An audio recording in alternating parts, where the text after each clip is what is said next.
So there's 22 states and 6 countries playing at Midpoint. Did you realize that? I had no idea. Play even at all, especially in Cincinnati, is huge. Let alone as a festival.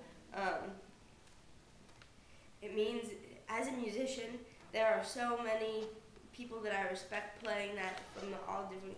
Like there's A. Bondi, there's the Fleece Brothers, there are Y came from Cincinnati, and then San Francisco now got huge. Right. It means to be able to say that I played a festival with all those people is kind of like, you can die now because your dream's already achieved, Right. which is pretty sweet action. And it's awesome that they're all coming together in Cincinnati. So, as well as like an eclectic mix. Like there's hip hop, country. Yeah. It's a really really diverse group. Yeah. Like, It's all over the place. yeah. Yeah. So what do you feel about playing with such What I feel a about wide playing. variety? I feel honored. Is that Yeah. a cheesy answer to say? But it's true. I feel very honored and very lucky because I just started playing music in April doing the Wonky Tonk thing. Right. And to be able to play with, what you say, 6 countries and 22 states Mm-hmm. in Cincinnati is beautiful. And some of them are my heroes as musicians. A1, tip top, amazing. Yeah. It really sums it up. You kind of leaves you speechless at how cool it is. So what about like where do you think you fit in? I don't, and that's why it works, I guess. You think that's why the complete festival like works? Yeah. It's like nobody really fits in. Like it's just such a. Yeah, I think that's what's really special about Midpoint Music Festival is it brings together all of the outliers, like the deviant Right. musicians who are amazing, but they don't get the recognition that they need. Right. They all come together and rock the house. Cincinnati, that's kind of the common theme in Cincinnati for there's a really concentrated talent, but no one ever gets out and does anything about it outside of Cincinnati. So it's all in this big swirl of talent that they're aware that there's something good happening, but because no one ever really goes out and makes it to the top 10 Billboard list or something from Cincinnati. No one Right. in Cincinnati goes, yeah, we're a music hub. We've got things going on because no one. They all just like playing the local bars. Right. Because they like to play the music, but the scene Right. is great. They just don't go to Right. that label aspect. Yeah. Yes, I am ecstatic about it. For each show that I played last night at the Mad Hatter, which is a new venue for me. And each time that I'm playing, the songs kind of get, they're so familiar to me. I'm like, well, I don't ever know if they're good anymore. I have no Right. idea. And then I go out and people, continuously on tour and all these new venues, all the new crowds, they still love it.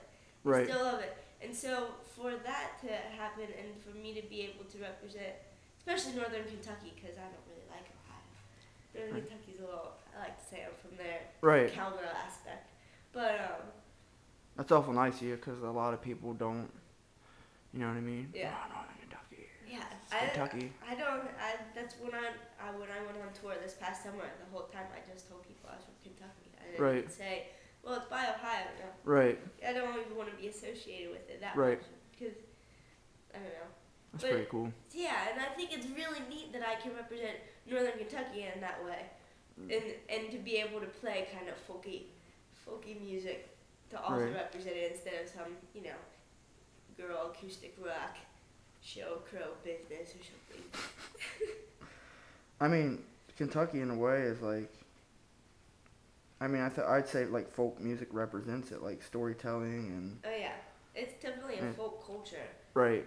Yeah. No doubt about it. There's nothing really big happens in Kentucky. You've got all your family and yeah. You What want I to play wanna do. music for the rest of your life? Yes. I was talking to someone the other day at a show, and they go, it's pretty amazing that we would give up everything we have to sleep on someone's floor and play them a song. Because it's true. I don't want money. I don't want fame. I don't want to be able to sustain my life Right. by being able to play a song and have somebody listen, and then be able to talk to them afterwards. It's beautiful. That's the dream for me, and to make a living off of it. I mean, there's so many people that love playing music, and it's a good hobby, and they're great at it, but Right. they wouldn't give up everything for it at all. It's all, Right.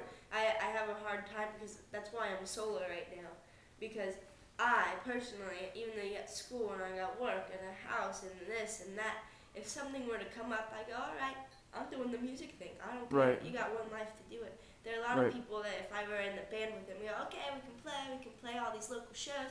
What about if we get this record label deal and we can tour internationally? I got work.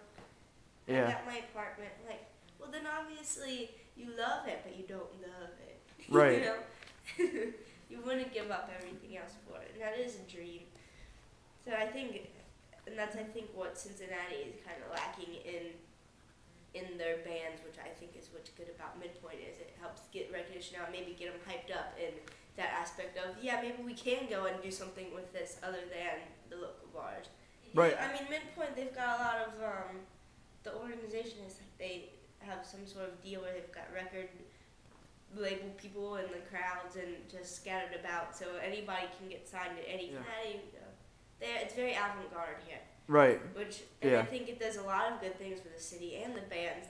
Because the pressure's on. If you know randomly that somebody's out there that could be like, here's $1 million for you to play your music for me. Right.